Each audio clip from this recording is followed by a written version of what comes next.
Que la grâce et la paix du Seigneur soient avec vous. Ça fait un moment que nous ne nous sommes pas vus sur les réseaux sociaux dû à des activités, à des tâches académiques et administratives.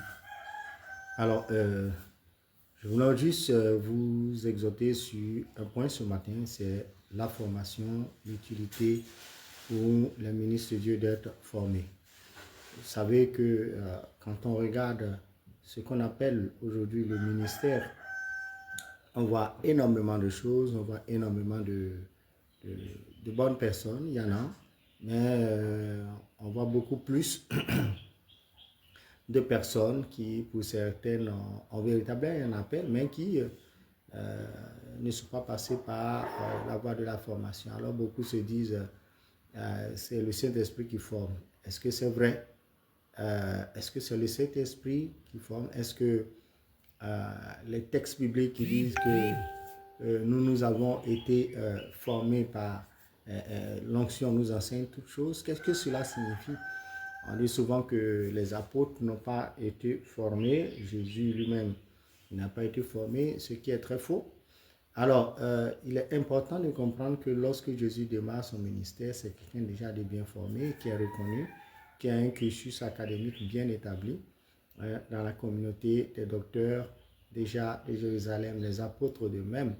Donc, il faut comprendre que aujourd'hui dans nos assemblées, nous avons plusieurs types de personnes. C'est-à-dire que la géographie de l'Église elle-même a changé. La démographie de l'Église a changé. Donc, un homme de Dieu qui n'est pas formé, c'est un danger pour la nation. Et le ministère, ce n'est pas le refuge de ceux qui ont échoué dans la vie. Le ministère, c'est le lieu des personnes qui sont véritablement appelées par le Seigneur et qui passent par le cursus qu'il faut avant de se mettre au service du Seigneur et de commencer par exercer un ministère. Alors, il est très important que vous soyez directement allé dans une école, donc que vous ayez commencé directement sur le terrain. Il est toujours bon de venir vous faire former. Alors, donc, 3 choses essentielles qui peuvent vous aider à voir la différence entre les hommes de Dieu formés et ceux qui ne le sont pas. Celui qui est formé, il a 3 éléments importants. L'éthique, la doctrine et les charismes. Ces 3 choses-là, ce sont des choses très importantes. Alors, la doctrine s'acquiert, ça s'apprend. Qui est Jésus, quelle est son œuvre, sa personne, l'identité du Père, l'œuvre du Saint-Esprit et tout ce qui entoure. Cela vous permet d'éviter de tomber dans certaines graves erreurs qu'on entend, qu'on voit sur le terrain.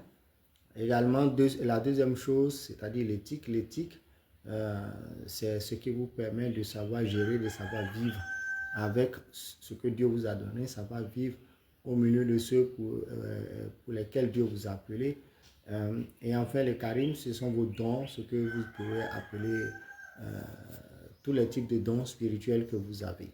Alors, l'éthique permet de faire l'équilibre. Les charismes, les dons vous permettent de toucher les gens, les dons authentiques, bien sûr, vous permettent de toucher les gens, de faire du bien aux gens. Mais si vous manquez d'éthique, ce qui s'apprend pendant la formation, vous verrez que vos succès se transformeront très rapidement en échec, en désillusion. Ça va vous causer encore plus de souffrance. Les miracles que le Seigneur manifeste par votre main produiront davantage de souffrance. Alors, la doctrine, elle, vous permet de maintenir dans la vérité, dans la constance et de ne pas tomber dans les déviations quelconques. Alors, Jésus s'est fait former, les apôtres se sont fait former. Nous allons nous arrêter là ce jour et la prochaine fois, nous parlerons de la formation de Jésus. Est-ce qu'il a été formé dans une école théologique?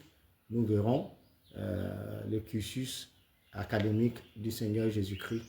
Et après, nous verrons celui des apôtres. Merci, bonne journée à vous et à bientôt. Que le Seigneur vous bénisse.